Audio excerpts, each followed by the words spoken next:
You're watching CCN, Clarksville Community Network. Produced by Goodwin Productions. Powered by CDE Lightband.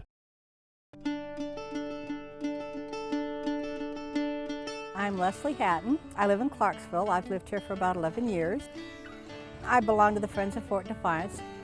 I am here at Fort Defiance for SEVIER Days. This land was originally a settlement created by Valentine SEVIER. SEVIER Station is the oldest building in Montgomery County. It's a stone station. They believe it is the one that he and his wife sought shelter in during the Indian attack.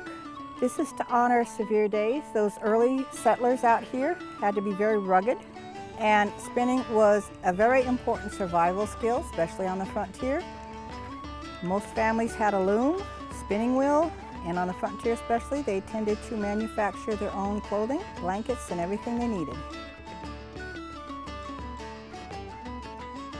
From the beginning to after you've washed the wool, you need to pick it and card it to make rolags.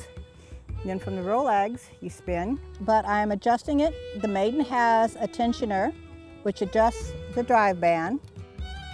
This is the mother of all. These are the maidens. The spindle is through here, and it supports the bobbin.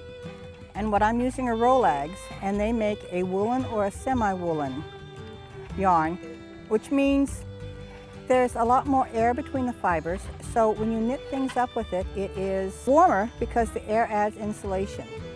With every change of the rolag, I move the yarn on the hooks on the arms so that it gradually fill the bobbin up as evenly as possible. Right now I'm making 3-ply yarn, and this wool still has natural linen in it, so that if you knit it tight enough, it to a certain extent will be waterproof. What I'm using is Gulf Coast native wool, which at one time was the most popular breed of sheep in the South. Makes a nice medium wool. They could be used for meat, milk, or wool, so they were a good all-purpose breed. And the Gulf Coast native is now on the endangered species list. But this is something that all women would have learned. A lot of times they were taught on spindles first, so that they would learn how to draft the yarn.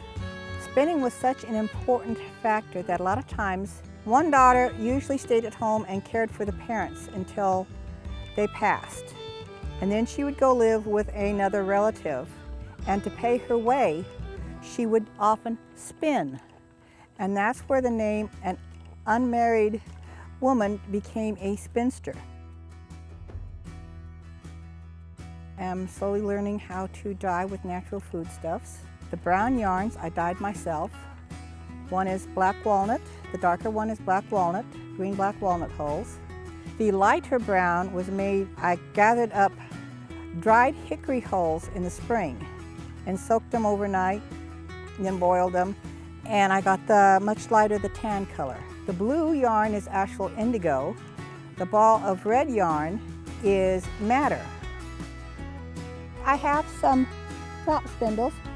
This is one of my favorites. This is a Scottish warless spindle.